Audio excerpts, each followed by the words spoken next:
few years ago, General Motors made the bold decision to go all in on electric vehicles, committing billions to develop new EV technologies and platforms. However, this move has left many GM dealers feeling betrayed and unwilling to embrace the automaker's electrification strategy.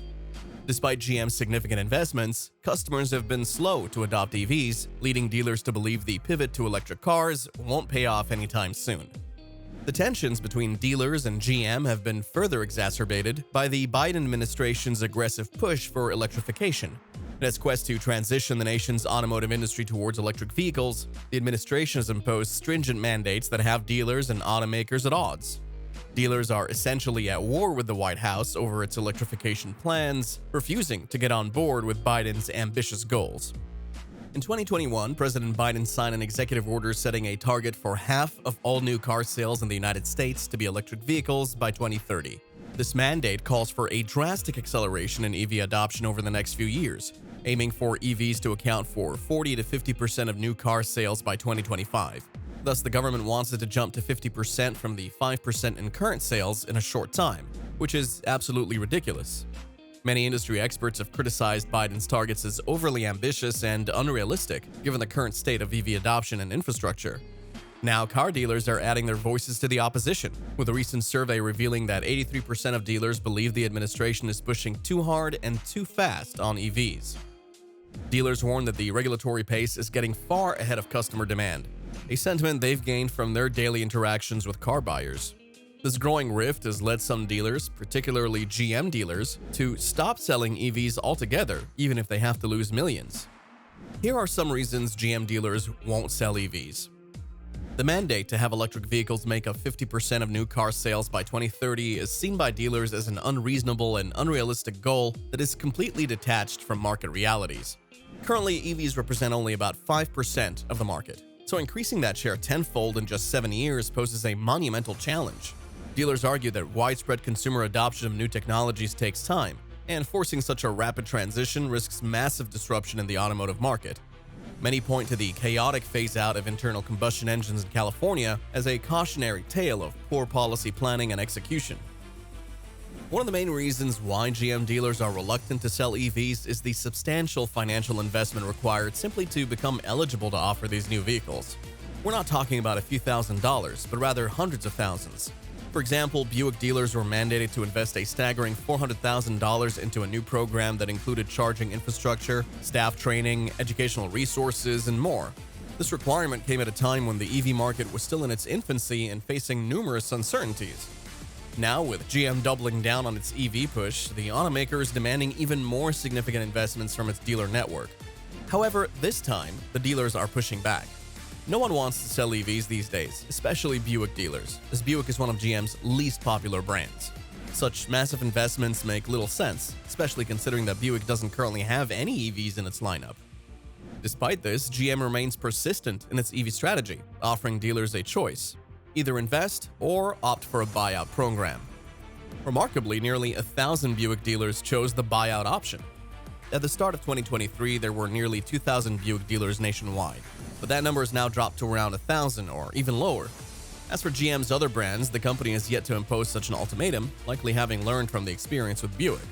Going forward, the company's high management is expected to approach this issue more carefully, especially when it comes to the future of its most important brands like Chevrolet and Cadillac. For a long time, GM CEO Mary Barra and the company's top management seemed to be not interested in hybrid technology, convinced that the market needed a rapid transition to full electrification without gradual steps. GM pushed EVs aggressively and invested billions, but these investments are unlikely to pay off anytime soon, given the current circumstances. Meanwhile, companies like Toyota are thriving with their hybrid offerings. Gas-electric hybrid vehicles are currently growing at a faster pace than pure EVs, and dealers have taken notice. They've informed GM that the company needs to reintroduce hybrid technology to ensure steady sales. The EV push is not unfolding as expected, and it's time for a more realistic stance that embraces the future of hybrid powertrains as a transitional step. Initially, GM admitted that going all in on EVs was a mistake. Not only were sales numbers significantly lower than projected, but the company has yet to make EVs profitable. As a result, the management decided to slow down its EV rollout.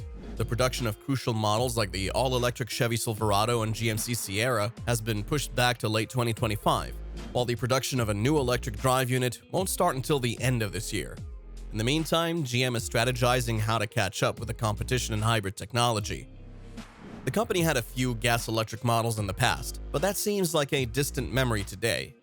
No dealer is currently happy about selling electric cars. Demand is low, sales are sluggish, and there isn't much room for markup. However, one group within the dealership network is suffering more than anyone else: the salespeople. These individuals bear the burden of convincing customers to switch from traditional gasoline-powered vehicles to new electric technology.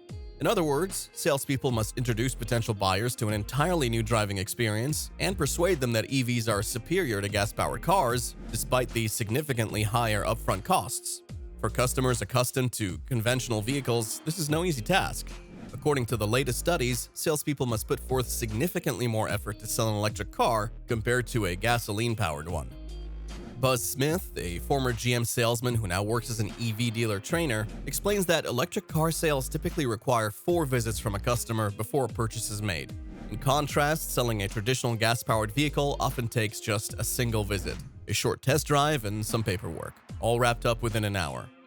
This means that salespeople must invest 4 times more time and effort to earn the same commission on an EV sale.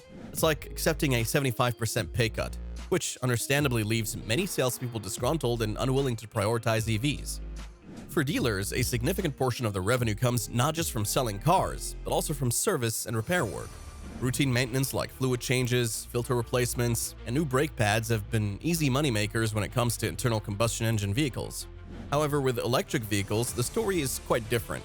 EVs with their electric motors and batteries require far less regular maintenance compared to gasoline-powered cars. Unlike ICE engines that need various fluids for cooling and lubrication, EVs have fewer moving parts and don't require the same level of service. Additionally, EVs feature regenerative braking systems, which should lead to less wear and tear on brake pads. All of these factors mean that the easy service revenue that dealers have become accustomed to with traditional vehicles is essentially gone with the rise of EVs. In theory, electric vehicles require less maintenance compared to internal combustion cars. However, most automakers are requiring dealers to make substantial investments not only in infrastructure upgrades, but also in staff training to service these new electric models. From the dealer's perspective, shelling out massive sums for potentially lower profit margins is an unappealing combination that makes little financial sense. On the other hand, some argue that EVs are far from perfect and still require frequent repairs. In fact, recent surveys show that electric vehicles are significantly less reliable than their gas-powered counterparts. In theory, this could mean there is still ample potential for service revenue. However, the reality is that these EV repairs are no longer easy moneymakers. We're dealing with new tech that brings a whole new set of problems that most mechanics and service technicians are unfamiliar with and don't yet know how to address. Take the new Chevy Blazer EV as an example. This all-electric crossover has caused numerous issues, many of which are software-related. Dealers and their technicians have struggled to diagnose and resolve these problems, often having to wait for guidance from the factory itself. As a result, it's become increasingly common to see broken EVs sitting idle at dealership lots while everyone, dealers, mechanics, and even the automaker itself, scrambles to find solutions. In many cases, dealers simply don't know what to do with malfunction EVs, leaving them to deal with frustrated and unhappy customers. If anyone knows how the car market works, it's the dealers. They interact directly with customers every day and are acutely aware that rapid electrification is not going to happen overnight. This is why they're so resistant to the push from the government and automakers to prioritize EV sales. GM dealers are no exception, and with the current market dynamics, they're not eager to sell the new super expensive EVs based on GM's Ultium battery technology. After years of impressive growth and constrained supply, the situation is reversed. The early adopters of EVs have already made their purchases, and now the challenge is convincing the mainstream, middle-class buyers to make the switch.